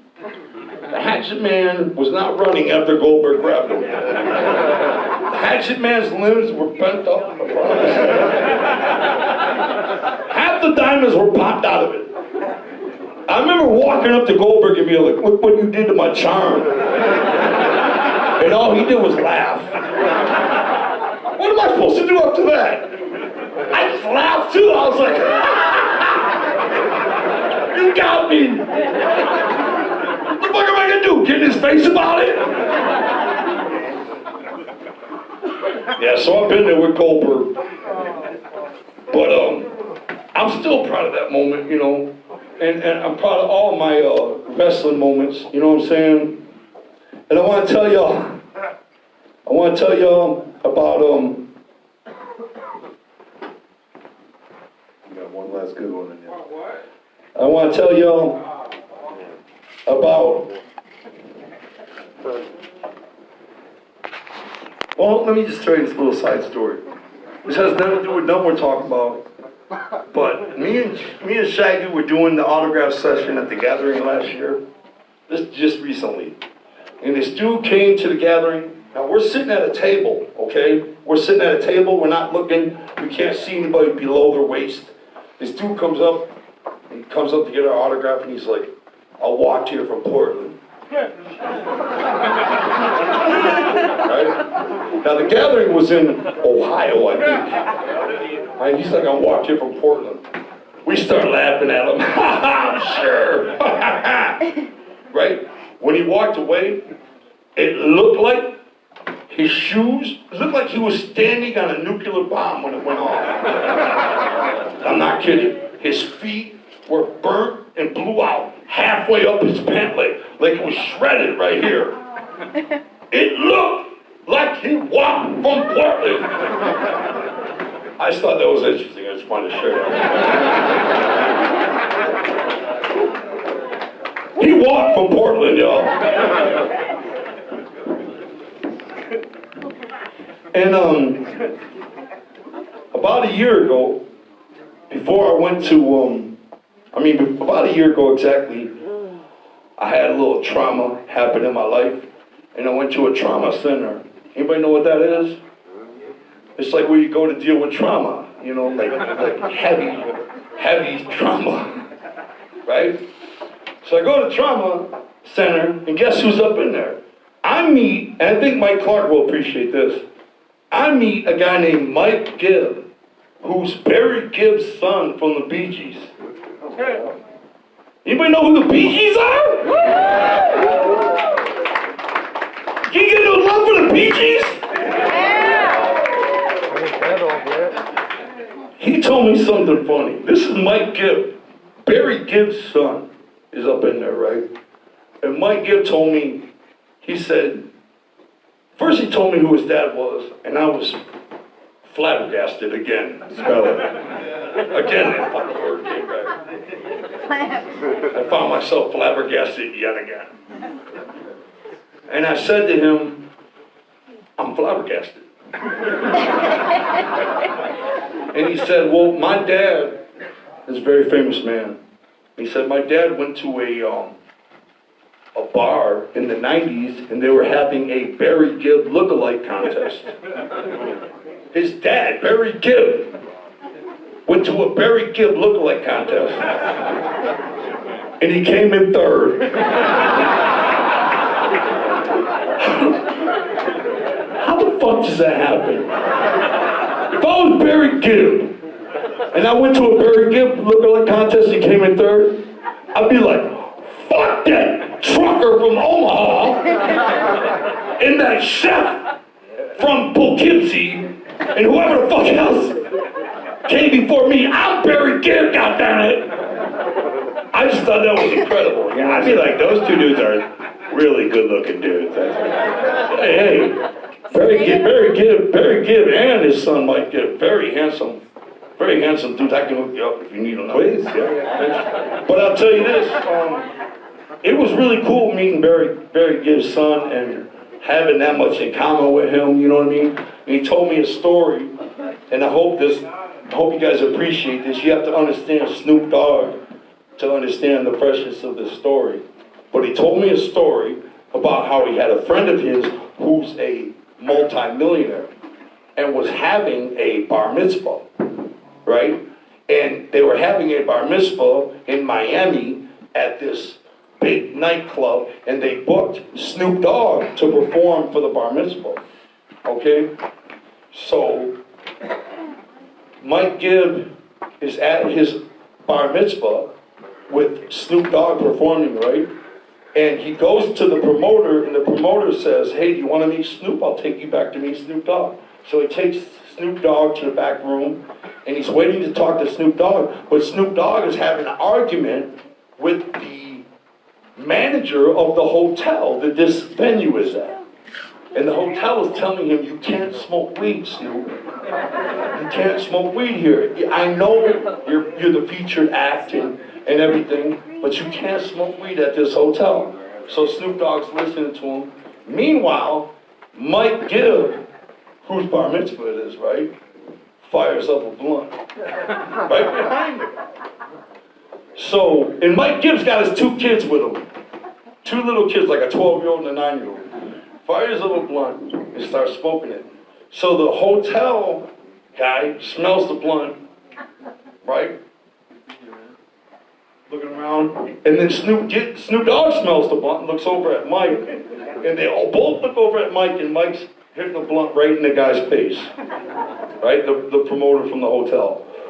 And Snoop Dogg says, look at Daddy go. I'm sorry, y'all, that's one of my favorite stories. You have to know Snoop Dogg to understand how dope that story is. Fucking Snoop Dogg. I love Snoop Dogg. But anyway, I got another story for y'all. This might be my last. I don't know how much time we got. But I want to tell y'all a story. It's really wild. All right, here it goes. This is my favorite story. If anybody's heard this story, I want to apologize, for saying it again. It's my favorite fucking story. All right. So I was in this marriage for like 7 or 8 years. You know what I'm saying? And I got out of the marriage, and I'm on my own. Right? I'm single again. So I go on tour. And I'm doing a solo tour. I'm doing a Violent J tour. Me and Shaggy often do solo tours. I'm doing a solo tour for charity, right? I'm doing a solo Violent J tour. And the money's going to charity. And we got to Cleveland. And we do the show. And there's this girl in the back of the venue. And she's holding up a phone as I'm performing. She's holding up the phone the whole time. She's not hard to miss, because she got leather pants on, she got a leather outfit on, she's beautiful, and she's just holding a phone. And on our solo tours, there's not very many people there, so I can easily see her in the back of the venue, And I'm like, damn, she's hot. So in the meet and greet after the show, she comes up. I see her in the back of the line, right? Now, I have seen her many, many times before with Shaggy. Once I see her at the back of the line for the meet and greet, I say to myself, Cole, I recognize this chick. She's always coming to ICP's gigs. You know what I mean? She comes up, she's got the phone, and she tells me that her husband is doing natural life in prison for murder, right? But he's a juggalo, and he loves us, right?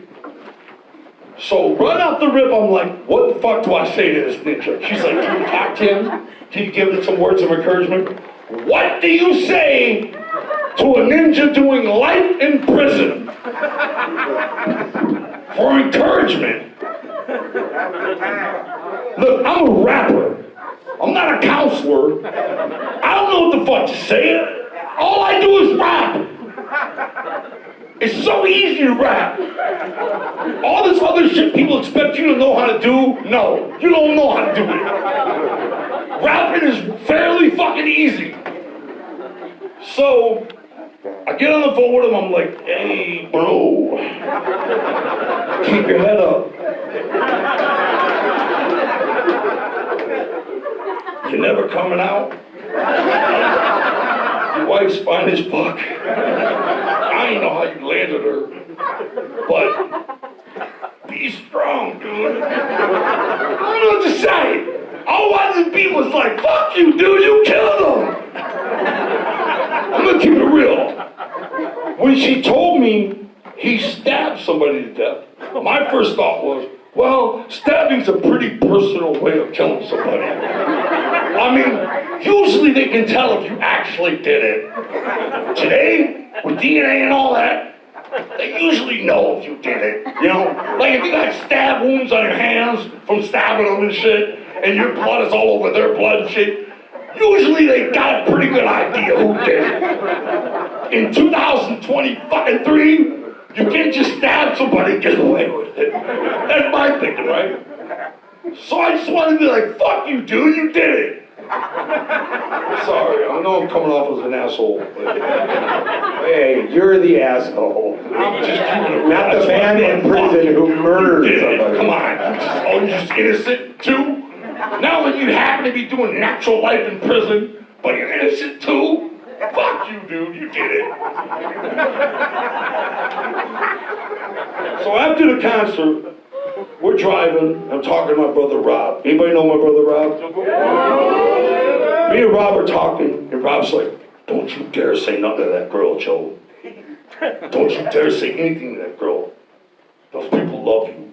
Her and her boyfriend. They love your music. Don't you dare fuck up their situation. And I'm like, Rob, I'm saying something. Because if he's doing natural life in prison, like he's never getting out, why don't he let her finance go? You know what I'm saying? Like, why take down another life with yours? No, for real. If you ain't never heard the term, if you love somebody, set them free. Like, you mean tell me you did it, or you didn't, or you didn't, but you're doing natural life, and you got this fine-ass hottie over here sending her paychecks to you in your commissary. Fuck you, dude. Let her go. Let her have sex with one of the members of the Insane Clown Posse. If you really love her. Whatever, dude. I'm with you, dude. 100%. I was looking out for her, my man. So here's the deal. So my brother's like, don't you dare say anything to her, Joe. God damn it, don't you dare say anything. And I'm like, all right. So we get to the next show, which happened to be in Pittsburgh, and there she was again. So I was like, hey, I talked to him on the phone, right? She put me back on the phone with the ex-con. I mean, not ex-con, the con. The current con. And I was like, do you want to be pen pals or something? I didn't know what to say. What the fuck would you say? Because you know how to rap them and you know what to say to a motherfucker doing natural life for murder. Neither do I. I was like, you want to be pen pals or something? I mean, I suppose you like getting letters. It's probably the shit if you're in prison, right? Getting letters is probably all you got to look forward to. So I was like, all right, you want a letter or something? And he was like, oh, that would be the best. So then we finished the tour. We go home. We're back at the we're back at the office. And I get a letter. And it's from her, right? I open it up, and she's like, thank you so much for writing my husband. He's such a huge fan. We're such huge fans. We live our whole life for ICP. And we're so grateful you're going to be his pen pal. So then I opened his letter, which was inside of her letter. And he's like, look, I've hurt a lot of people. This is what he's telling me. I'm telling you what he's telling me. I've hurt a lot of people in my life. I've been in a racist biker gang my whole life. But I'm not like that anymore. I'm like, oh, how convenient. That's what you're doing in life. You ain't like that no more. After you killed how many people like that? But anyway, I was like, okay. And he's like, I'm not like that no more. Your music saved me from all of that. After I got here. After I got here, your music, I met some juggalos and your music saved me. So I'm like, well, what did you do to get here, ninja? You know what I'm saying? Because you haven't paid your debt just yet. You know what I'm saying? I'm sorry. I'm judgmental like that. So he's like, yeah, you know, I hurt a lot of people. I've been in a racist biker gang my whole life, but I'm not like that no more. And he left it vague. And that's not okay with me. I'm not just ready to forgive that quick. You know what I'm saying? Oh, so you're not like that no more, dude? We're good. You know what I'm saying? No, you've been in a racist biker gang your whole fucking life. All you've done is hurt people. Fuck you, dude. That's me, okay? According to what he was telling me, that's me. But I'm trying to be understanding, right? So then I start talking to her. Now my curiosity is peaking, and I want to know why she's with this dude, right? So I start talking to her. I remember I got to the office at 10 in the morning. I sat down in the corner chair in the studio. I started talking to her. I called her. I was like, can I talk to you? Can I ask you some questions? I'm just curious. She was like, yeah. I talked to her till 6 in the evening that night. I mean, all we were doing was kicking it. And she told me that she was married to an investment banker, and she saw his show come on, a murder show, you know, like true crime. And she said she could see in his eyeballs that he was innocent. And he has a knife tattooed down the side of his face. He's in prison for stabbing somebody. He's got a shank tattooed down the side of his face, all right? And when I watched the show, I didn't get the same feeling looking in his eyes. I got the feeling like, he did it! So I started talking to her. She's telling me about how she's trying to raise up money to get him lawyers and get him off and shit from this natural life murder, double murder. And I finally was like, look, I think I like you. I kind of like you. You know what I'm saying? All the conversations we're having, I can't deny that I'm interested in you. She was like, well, I feel the same way, but I feel really guilty because this guy that I've been married to and faithful to, he went to jail for smoking spice in prison. He went to the hole for smoking spice, right? And she said she was really mad that he was smoking spice. Then he did it again, and he got put in the hole for 60 days this time. Then he did it a third time and got put in the hole for 90 days. Right the day before I called her, he got the 90-day spice hole sentence. Right? I know we all smoke spice. Right? I mean, we all do that. Some of us. But if you're in prison, I'd probably be smoking it. So he goes away for 90 days, literally the day before I call her. Right? So me and her begin this romance while he's gone for 90 days. Right? And then I'm like, can I come see you? And she's like, yeah, you can come see me. I feel so incredibly guilty. My mind, I'm coming out of this affectionateless marriage, okay? So I'm all for it. I'm down. My thinking is, I would kill to be loved the way she's loving this ninja. You get what I mean? The way she's got this ninja's back, I want my back got like that. That's my thinking. So I was like, I'm coming out to Florida. I come out to Florida, she picks me up, she has a convertible. She's finer than I ever remember. Hair blowing in the wind in the convertible, right? It was incredible. I'm with her driving. We go right back to my hotel. She's like, I can't bring you to my room, to my apartment, because that's where I talk to him, and I'll feel guilty. So we'll just go to your hotel. I'm like, okay. We go to my hotel. We hook up. It was awesome, Coke Cabana. Did you touch her 90-day spice hole? I came close. Almost is all I'll say. But it was wonderful for me, because I'm coming out of a 7-8 year hole, right? So I was happy to be there.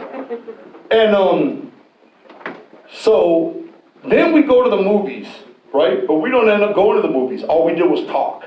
We didn't even see the movie. We just talked the whole time. And then she's like, let's go back and feed my dogs, and then we'll go to your hotel again. And I'm like, feed your dogs? She has to cook. She has 2 Rottweilers. She has to cook for them. I've never heard of that. I've never heard of anybody cooking for their dogs. But she's literally frying food up for her dogs, you know? And then Rottweilers look at me like, they want to fuck me up. You know, they know I'm not the dude supposed to be there. And I said, what happened to me coming to your apartment? I thought you felt uncomfortable. She's like, I don't care anymore. After we hooked up at the hotel, she don't care no more, right? She's sprung now. So she feeds the dogs the cooked food, and then she stops at a wine store and she buys 2 bottles of wine. We go back to my hotel, and when I was at her apartment, that's what got me. Because the whole apartment, I don't even know how to explain this so y'all understand. The whole apartment was a mix between her and him and ICP. Like the walls were all painted. It was paintings of him with a knife on his face.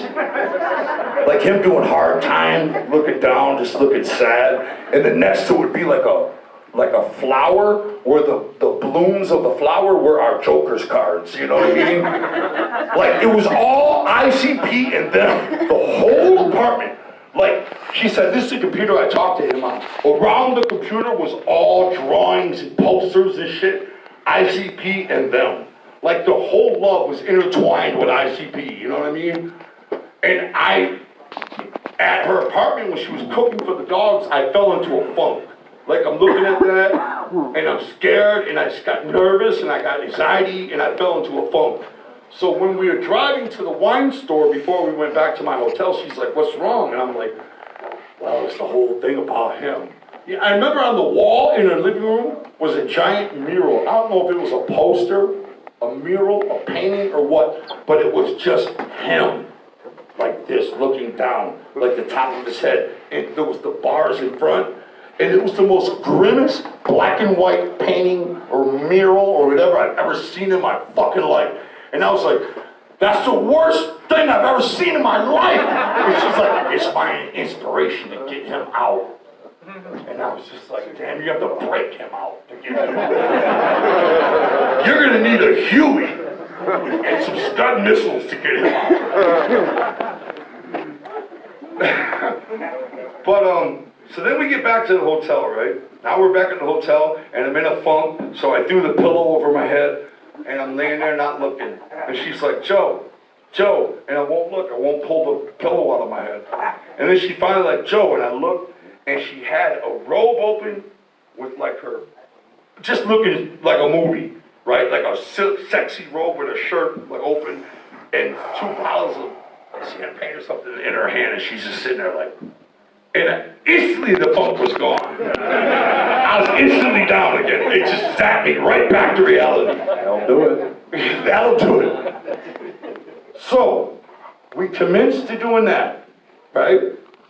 And I'm gonna be graphic with y'all, but I'm sorry, it has to do with my story, all right? I busted a nut on her belly, Colt Cabana. Yeah. Right? And at that point, she leaned all the way over to grab a towel that was on the floor, okay? And when she leaned all the way over to grab the towel, that's when I saw her back for the first time. Oh, shit. Okay? And her entire back it looked like it was freshly done that afternoon. A tattoo of the dude's face on her entire back with the knife going down his eye. Oh my God, instant panic attack. When I saw that, instant panic attack. Quickest panic attack I've ever had in my life.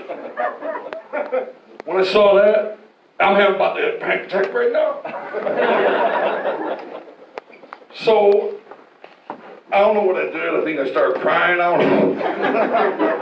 But it took my breath away and I couldn't breathe, you know. And I remember she was like, "Do you want me to go?" And I was like, "Yes." So she left, you know. And then I flew home. And then, of course, I'm coming out of that shitty marriage.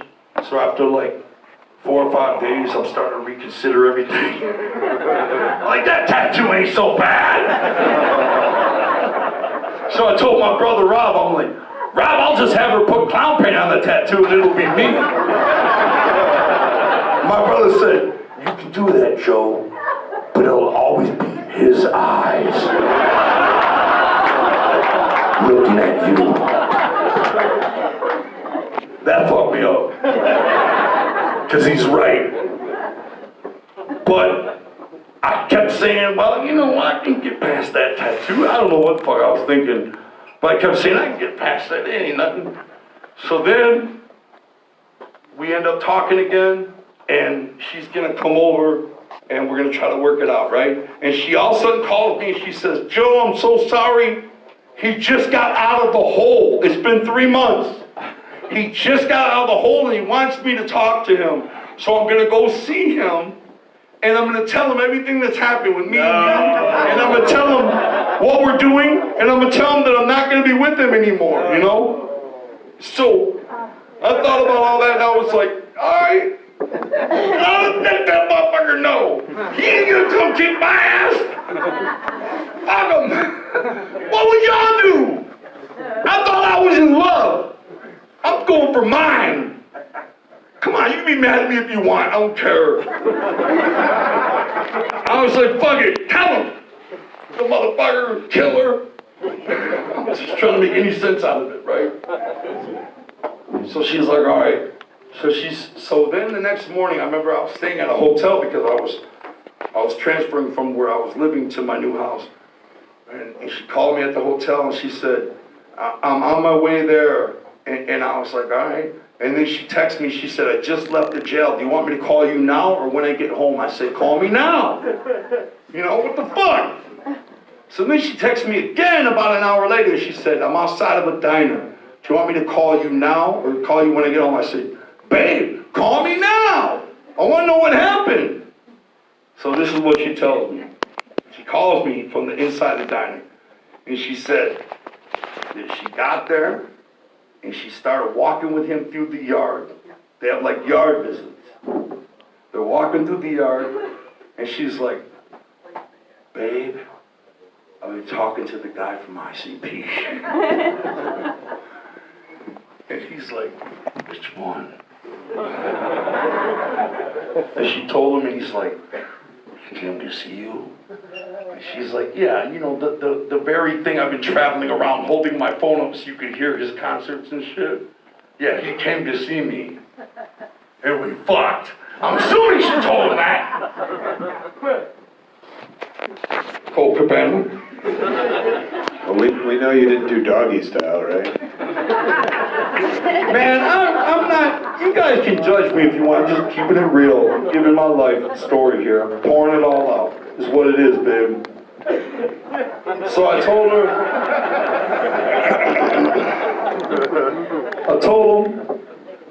and she told him, she was like, "Well, he came to see me, and you know, da-da-da." And then she told me that after she told him, he started hyperventilating, is what she told me. This is the story. He started hyperventilating. So she was like, "Calm down, the guards are gonna come over here, they're gonna know what happened, you know? Just calm down, quick, hyperventilate." Then he pulled out his card, like this prison pass or whatever, he swiped through, you know? And she said he started splitting it down the middle, and she assumed he was taking off a sticker that he had on the back of his card that said "My Bear," because she called him "My Bear," because he was a fucking grizzly bear, right? So she's thinking that's what he's doing, but she realizes he's not. He's splitting the card open, and she thought he was trying to take the metal ribbon out of the card, which identifies the boop when you swipe it through, right? And the more she realized, he was pulling out a razor blade that he had hidden in the card. And she said he went to cut his throat when she told him this. And she said, I was able to wrestle him and prevent the razor blade from going to his throat. And the guards came over and I told him, I'm sorry, I'll never see him again. I'll never see him again. I promise I'll never see him again. And then she said, and I'm sorry, Joe. I can never see you again. I'm so sorry. And she hung up. And I felt like I was falling. I was so blown away. My first thought was, he worked you. How could a grown-ass man who's a bear have a fucking razor blade in his hand and not be able to cut his own throat, but actually get wrestled away by her? It sounded like a joke to me. It sounded like he played her, and it worked. And she was gone forever, and that